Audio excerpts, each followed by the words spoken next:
உலகாழ்வது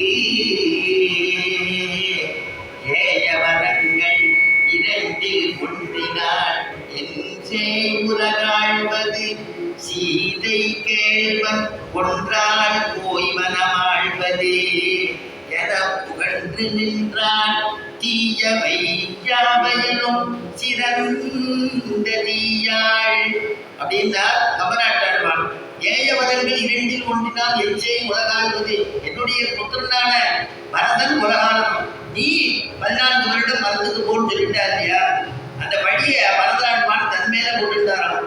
எங்க அம்மா மேல கேட்ட வரத்தினாலேயோ பூனிக்கோ சொல்லி கிளப்பி விட்டதுனாலேயோ தசரத நோய்க்கு காரணம் இல்லை, எல்லாம் நான் பண்ண பாவம்னு பரதாழ்வான் கேட்டுட்டாராம். அந்த மாதிரி நானே தான் ஆயிடுங்க. சக்கரவர்த்தி திருமகன் ஆச்சரியமா சுக்ரீவனுக்கு பட்டாபிஷேகம் பண்ணி செய்து வைத்த பிறகு, அப்பா இது மாரிக்காலமா இருக்கு, ஒரு 4 மாச காலம் நீ சுகபோகத்தை அனுபவிச்சுட்டு வா. சொத்து சுகம் இல்லாம இருந்துட்ட, பத்தினி இல்லாம இருந்துட்ட, சுகபோகங்களை அனுபவிச்சுட்டு வான்னு பெருமாள் அவனுக்கு சொல்லி சுக்ரீவனுக்கு சொல்லி அனுப்ப 4 மாதம் கழிச்சு வராததுனால இளைய பெருமாள்கிட்ட சொல்லி அனுப்புறாராம். அவனை ஞாபகப்படுத்து. இளைய பெருமாள் போய் சுக்ரீவனிடத்துல அந்த இடத்துக்கிட்ட போனோம்னா கையில் இருக்கக்கூடிய தனுசுனால அதுல இருக்கக்கூடிய 4 கையினால ஒரு டங்காரம் பண்றார். ஓடி வரா தாரதா முதல்ல வர தானே அனுப்புறான். அதுக்கப்புறம் சுக்ரீவன் வரா. சுக்ரீவன் இடத்துல கேட்கிறார், அப்பா சுக்ரீவனை பார்த்து, எங்க அண்ணா வந்து உங்களை கூப்பிடுற நீ வரியா, அல்லது உங்க அண்ணா போற இடம் அந்த மூடுல திறந்துருக்கு அங்க போயிடுறியா அப்படின்னு 2 கேள்வி தான் கேட்டார். என்ன எங்க அண்ணா கூப்பிட சக்கரவர்த்தி திருமகன் வாக்கு கொடுத்திருக்காரு, உனக்கு ராஜ்யம் கொடுத்திருக்காரு, வரியா? இல்ல உங்க அண்ணான்னு வதம், எங்க அண்ணா வந்து உங்களை வதம் பண்ணிடுவார், வரியான்னு கேட்டாராம். உடனே அவன் என்ன பண்ணா உடனே ஓடி வந்து நான் வந்துடுறேன், ஏதோ கொஞ்சம் மறந்துட்டேன்னு சொல்லி ராமனுடைய திருவடி வாரத்துல வந்து விழுந்தார். ஏதோ ஒரு அஞ்ஞானத்தினால மறந்துட்டேன், என்னை க்ஷமிச்சுக்கணும்னு. அதை பார்த்துட்டு உடனே இளைய பெருமாள் கொஞ்சமும் பாராது, உடனே சிந்திக்காதபடிக்கு அந்த இளைய பெருமாள் சுக்ரீவன் இடத்துல விழுந்தாராம்.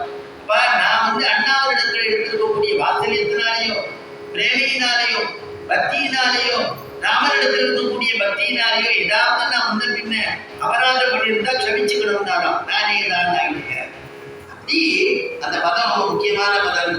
அதனால நானே தப்பு பண்ண மாதிரி இருந்தா இருக்குமே அப்படின்னு சொன்னாராம். ஏன்னா யாராவது நம்மளை வந்து பெருசாருன்னா நாம பொறுத்திருந்திருக்கணுங்கிற சுவாமி தேசிகன்.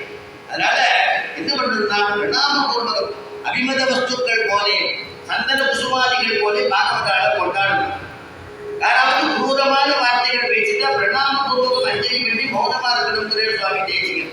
அப்படி நம்முடையதான அந்த வைஷ்ணவத்துவம் ஸ்ரீ வைஷ்ணவத்துவத்தை காமிக்கணுமா, அப்படி இருக்கணும்ன்றதுக்காக உள்ள இருக்கிறவ சொல்றார், நம்மே தப்பு பண்ண மாதிரி இருந்துதான் இருந்து போகுது, நானே தான் ஆகிடுங்க அப்படின்னு சொன்னான். உடனே இங்க உடனே வெளியில் இருக்கக்கூடிய ஆட்டா சேர்ந்தா, கொல்லை நீ போதாய் உனக்கென்ன வேறுடை, கொல்லை நீ போதாய் உனக்கென்ன வேறுடை. நான் நினைக்கிறேன், அம்மா நீ தனியா ஒரு கிருஷ்ணனை அனுபவிக்கலாமோ நினைச்சிட்டு இருக்கியோ, சுயம்பாகமோ அப்படி சுயம்பாகமோ என்கிறார். சுயமா தனியா தனியை பண்ணி பெருமாளுக்கு நீ ஆராதனை பண்ணி சாப்பிடணும். அந்த மாதிரி நீ தனியா கிருஷ்ணனை போய் நீ அனுபவிக்கணும்னு நினைக்கிறியா அப்படின்னு கேட்கிறார். உடனே உள்ள இருக்கிறவ கேட்கிறா, உள்ள இருக்கிறவ பதில் சொல்றா, எல்லாரும் போந்தாலும் எல்லாரும் வந்துட்டாளா, இல்ல நீங்க மட்டும் வந்துட்டு சில பேர் வந்துட்டு என்ன கூப்பிடுறீங்களா அப்படின்னு கேட்கிறா. உடனே வெளியில இருக்கிற ஆண்டா சொன்னா, போந்தால் போந்து எண்ணிக்கொள், எல்லாரும் வந்தாச்சுமா, உடங்காதான் எல்லாரும் காத்துட்டு இருக்கோம், போந்து எண்ணிக்கொள். எப்படி எண்ணணுமா, 1 2 3 4 பாகவதா தொட்டு எண்ணணுமா. பாகவத ஸ்பர்சம் வேணும் இல்லையா. பாகவதா கடாட்சத்தினால சில பேருக்கு ஆச்சாரியர் அனுகிரகம் பண்ணுவா, சில பேருக்கு ஸ்பர்ச தீட்சையினால அனுகிரகம் பண்ணுவா, சில பேருக்கு வாக்குனால அனுகிரகம் பண்ணுவா, சில பேருக்கு மனசுனால அனுகிரகம் பண்ணுவா இல்லையா. அதனால இங்க வந்து ஸ்பர்சத்தை சொல்றா, எல்லாரையும் தொட்டி போந்தா போந்தெண்ணிக்கொள். அதனால பாகவத கரஸ்பர்சம் வேண்டும் என்கின்றாள் அப்படிங்கிறார். அதனால உடனே உள்ள இருக்கிறவ சொல்றா, அந்த தோழி நான் எழுந்து செய்ய வேண்டியது என்னன்னா, வல்லானை கொன்றானை மாற்றானை மாற்றடிக்க வல்லானை மாநிலை பாடையிலோ. வல்லானை கொன்றானை 2 யானை சொல்றா இல்லையா, வல்லானை கொன்றானை. வல்லுடஸ் யானை அப்படின்னா வீரமுடையதான யானை. இந்த யானைக்கு பேர் கொலையா பீடம்னு பேர். வல்லா